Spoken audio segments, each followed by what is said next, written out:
Assalamualaikum warahmatullahi wabarakatuh. Izin memperkenalkan diri, nama Gayuh Pakarton, tingkat 2B, NIM 20067. Saya akan mereview bagaimana cara menggunakan buku SLKI, SIKI, dan juga SDKI, dan juga buku Nanda Niknok. Baik, langsung saja kita akan mereview bagaimana cara menggunakan buku SDKI, SLKI, dan juga SIKI. Yang pertama yang akan kita gunakan adalah buku Standar Diagnosa Keperawatan Indonesia atau SDKI. Ya, kita buka bukunya lalu kita cari diagnosa apa yang akan kita tegakkan. Contohnya kita cari di daftar isi. Di sini kita lihat ada daftar isi. Lalu kita cari contohnya ya. Bersihkan jalan nafas tidak efektif, yaitu di halaman 18 ya. Di halaman 18 kita buka halaman 18. Baik, di sini sudah tertera ya. Bersihan jalan napas tidak efektif dengan kode di bukunya D0001. Ya, di sini ada definisi, penyebab, gejala tanda mayor dan juga gejala tanda minor. Jadi, bersihan jalan nafas berhubungan dengan, di sini kita lihat untuk penyebabnya.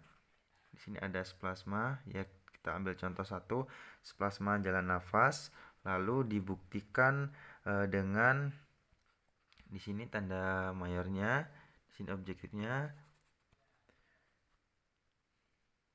sputum berlebihan ya, kita ambil contoh berlebihan.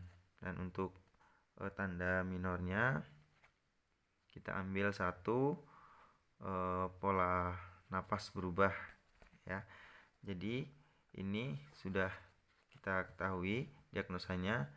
Setelah itu kita lanjut menggunakan standar luaran keperawatan Indonesia atau SLKI. Kita buka. Di sini ada daftar isi, ada daftar luaran keperawatan, lalu ada daftar tautan SDKI dan SLKI. Jadi kita buka terlebih dahulu yang di bagian daftar tautan SDKI karena berhubungan dengan buku SDKI tadi.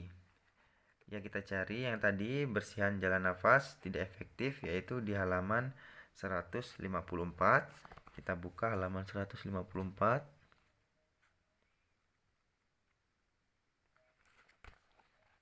Baik, di sini ya terlihat bersihan jalan nafas tidak efektif. Lalu di sini ada luaran utamanya, bersihan jalan nafas, lalu ada luaran tambahan, ada kontrol gejala, pertukaran gas, respon alergi dan lain-lain. Kita ambil contoh satu pertukaran gas ya. Setelah kita ambil contoh satu pertukaran gas di sini, kita buka di halaman depan lagi, yaitu daftar luaran ya. Daftar luaran keperawatan tadi,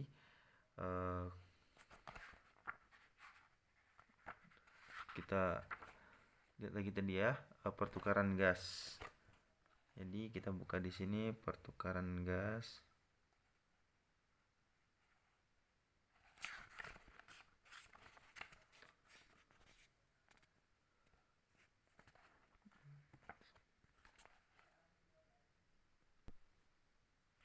Baik ya, di sini pertukaran gas di halaman 98.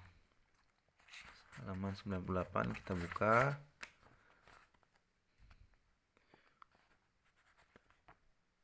Ini 94 ya. 94.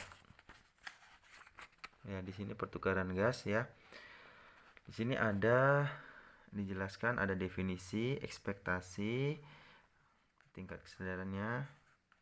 Di sini ada dispennya. Kita ambil contoh bunyi napas tambahan ya. Di sini yang kita inginkan dari tadinya jalan napas tidak efektif, dari poin 1 bisa ke poin 4 atau cukup menurun ya, seperti itu untuk buku SLKI. Lalu kita lanjut ke buku SIKI untuk menentukan bagaimana atau tindakan apa yang akan kita lakukan ya. Kita buka bukunya, lalu kita buka di sini terlebih dahulu ada daftar isi, ada daftar intervensi keperawatan, ada daftar tautan SDKI dan SIKI. Yang pertama kita buka adalah daftar tautan SDKI dan SIKI. Lalu kita cari yang tadi, pembersihan jalan nafas tidak efektif, yaitu pada halaman 453. Kita buka 453. Nah, di sini ya. Sudah kita buka, ada intervensi utamanya, latihan batuk efektif, manajemen jalan nafas. Lalu untuk intervensi pendukungnya kita ambil contoh edukasi fisioterapi dada ya. Jadi kita ambil yang utama terlebih dahulu, latihan batuk efektif. Kita buka ke halaman depan lagi, yaitu di halaman yang tautan intervensi di sini ya. Daftar intervensi keperawatan. Tadi kita buka latihan batuk efektif. Kita cari latihan batuk efektif pada halaman 142. Baik, kita buka ya 142. Baik, di sini sudah ditemukan ya latihan batuk efektif. Untuk tindakannya di sini ada observasi, mengidentifikasi kemampuan batuk, monitor adanya retensi sputum, monitor tanda dan gejala infeksi saluran pernafasan, monitor input dan output cairan. Lalu untuk terapeutiknya atur posisi semipolar atau Fowler, pasang perlak di pangkuan pasien, dan untuk edukasinya ada beberapa ya.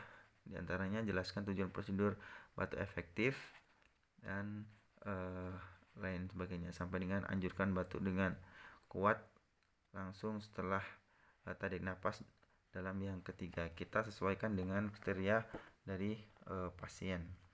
Lalu yang kedua tadi di sini manajemen jalan napas. Lalu kita kembali lagi buka, kita cari manajemen jalan napas. Manajemen ya, di sini di halaman 187 ya. Kita buka 187.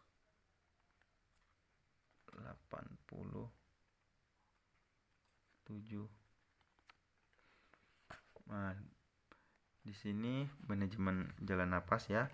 Untuk tindakannya di sini ada yang pertama observasi, yaitu monitor pola nafasnya, frekuensi, kedalaman, usaha napas, terus monitor bunyi napas tambahan. Untuk terapeutiknya pertahankan kepatenan jalan napas dan sampai ke keluarkan sumbatan benda padat dengan forceps emsegil, berikan oksigen jika perlu.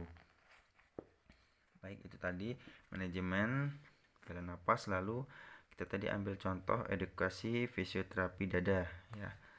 Kita cari kembali lagi edukasi fisioterapi dada. Baik, di sini ya, di halaman 57. Kita buka halaman 57. Baik, edukasi fisioterapi dada. Di sini ada tindakannya, identifikasi kemampuan pasien dan keluarga menerima informasi. Lalu untuk terapeutiknya kita ambil contoh saja satu, jadwalkan waktu yang tepat untuk memberikan pendidikan kesehatan sesuai kesepakatan dengan pasien dan keluarga. Baik, seperti itu ya. Ini cara menggunakan buku SDKI, SLKI dan juga SIKI. Baik, yang kedua kita akan mereview bagaimana cara menggunakan buku Nanda Niknok ya. Yang pertama kita di sini punya buku Nanda 1, Diagnosis Keperawatan, Definisi dan Klasifikasi 2018 sampai 2020. Ya, nanti kita gunakan untuk mencari diagnosanya. Lalu di sini ada Nursing Intervention Classification atau NIC dan juga Nursing Outcome Classification NOC untuk keluarannya. Baik, yang pertama yang kita gunakan adalah buku Nanda 1 ya, yang kita gunakan untuk mencari diagnosanya terlebih dahulu. Baik, langsung saja kita buka. Kita akan ambil satu contoh diagnosa ya. Di sini ada daftar isi.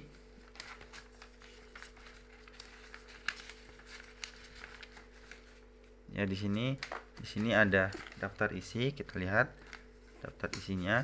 Kita akan coba ambil satu contoh.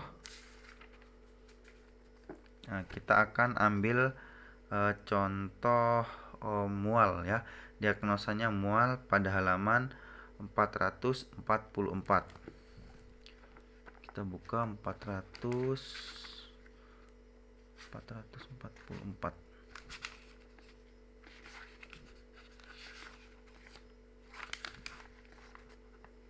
Baik, di sini sudah ditemukan diagnosanya mual ya. Definisi, lalu ada batas karakteristiknya, ada faktor yang berhubungan dan juga kondisi terkait.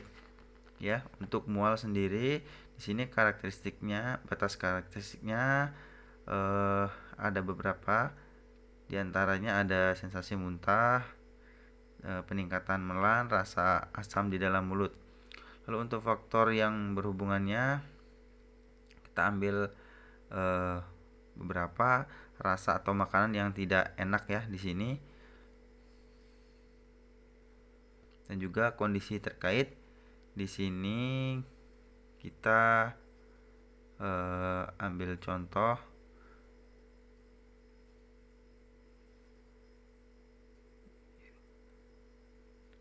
gangguan biokimia ya. Jadi kita sudah menentukan diagnosanya melalui buku Nanda Niknok. Selanjutnya kita buka buku Nursing Outcome ya untuk menentukan luarannya ya. Kita buka bagian depan terlebih dahulu. Lalu di sini untuk daftar isinya, di sini ada bagian 1, bagian 2, bagian 3,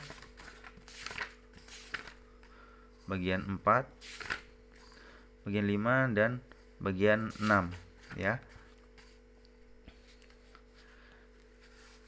Kita akan cari sesuai yang tadi, yaitu mual ya. Kita cari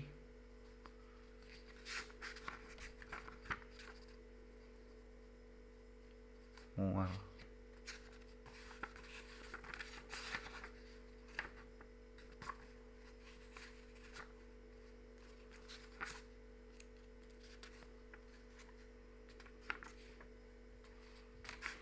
Kita cari di bagian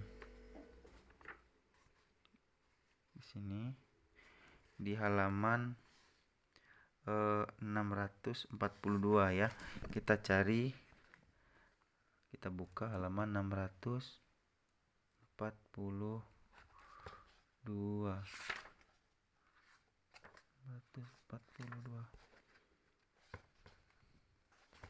Baik, ini sudah kita dapatkan ya.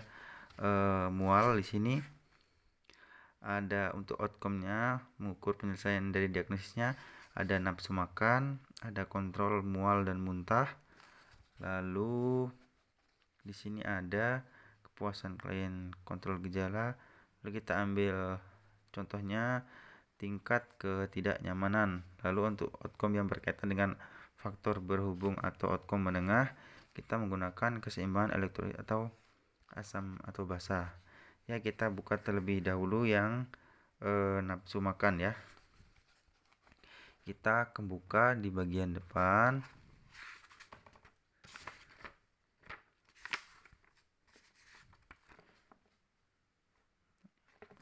Kita buka nafsu makan ya. Kita cari di bagian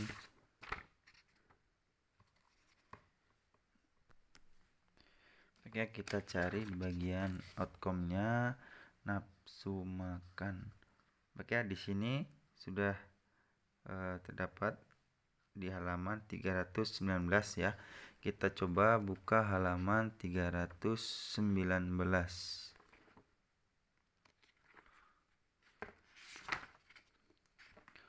Nafsu makan. Baik, di sini kita dapatkan nafsu makan ya. Di sini ada definisinya, yaitu keinginan untuk makan, lalu skala outcome keseluruhannya, hasrat keinginan untuk makan. Dari sangat terganggu, kita inginkan untuk ke poin 5, yaitu tidak terganggu. Lalu di sini kita ambil contoh menyenangi makanan ya, dari sangat terganggu poin 1 sampai ke tidak terganggu poin 5. Lalu merasakan makanan dari sangat terganggu ke poin 5 tidak terganggu. Ya, ini untuk nafsu makan. Lalu untuk kontrol yang kedua, kontrol mual dan muntah. Kita kembali lagi ke halaman depan.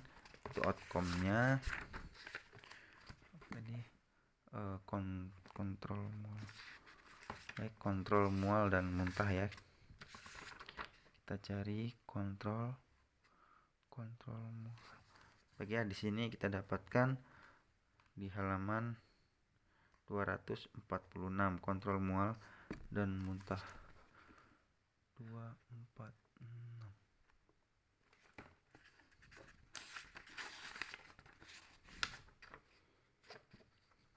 Baik, di sini sudah didapatkan ya kontrol mual dan muntah. Di sini ada beberapa skala outcome-nya.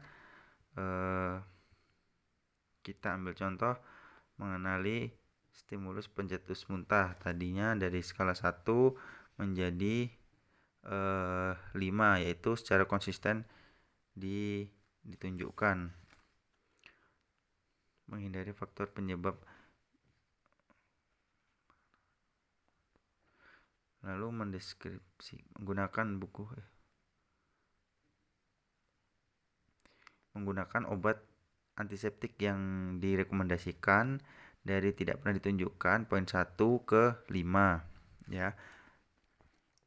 Lalu untuk yang outcome tambahan tadi, tingkat ketidaknyamanan ya. Ketidaknyamanan kita buka lagi ke depan. Kita buka tingkat ketidaknyamanan.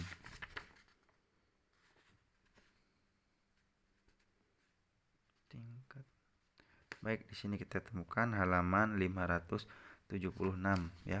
Kita buka 576.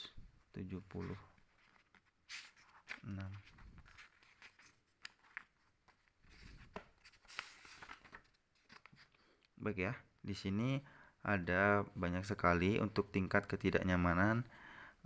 Di antaranya kita ambil tadi mual ya. Mual dari berat poin 1 kita akan jadikan tidak ada atau poin 5. Lalu untuk muntah di sini kita ambil contoh dari berat 1 ke 5 tidak ada. Ya.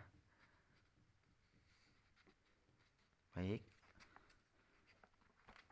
Itu untuk ketidaknyamanan ya. Lalu untuk keseimbangan elektrolit asam dan basa. Kita coba buka.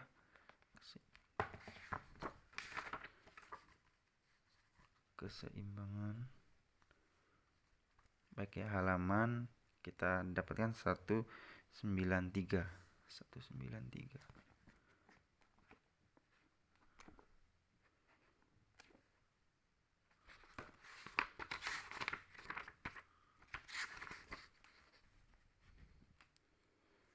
Baik, di sini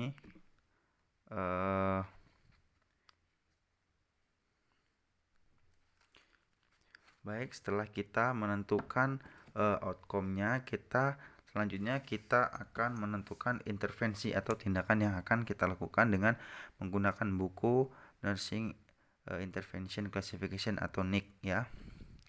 Lalu kita buka bukunya dari daftar isi pertama.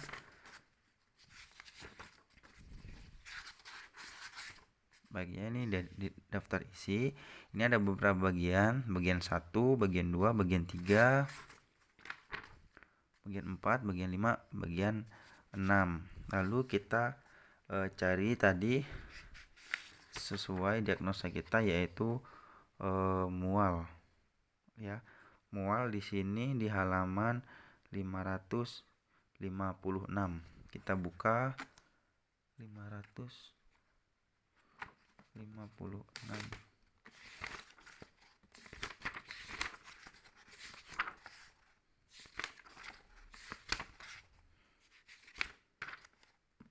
Baik ya, di sini sudah kita temukan untuk mual ada definisi dan intervensi perawatan yang disarankan untuk masalah. Kita ambil di sini manajemen pengobatan ya, dan juga manajemen mual ya. Pertama kita buka manajemen pengobatan. Kita buka lagi di depan.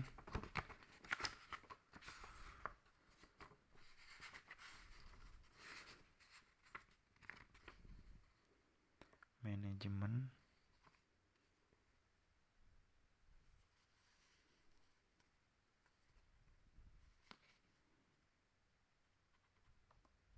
ya, di sini halaman 199 ya. Kita lihat manajemen pengobatan.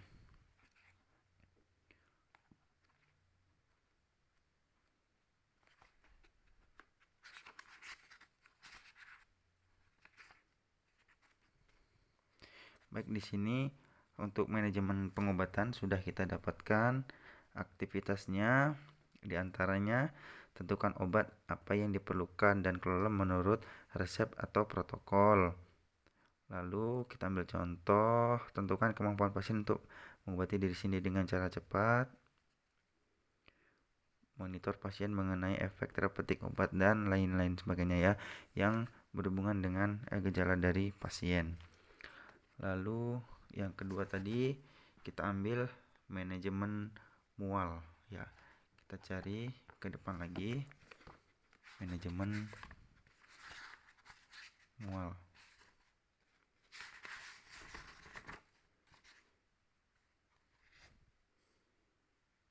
Baik, di sini ya halaman 196.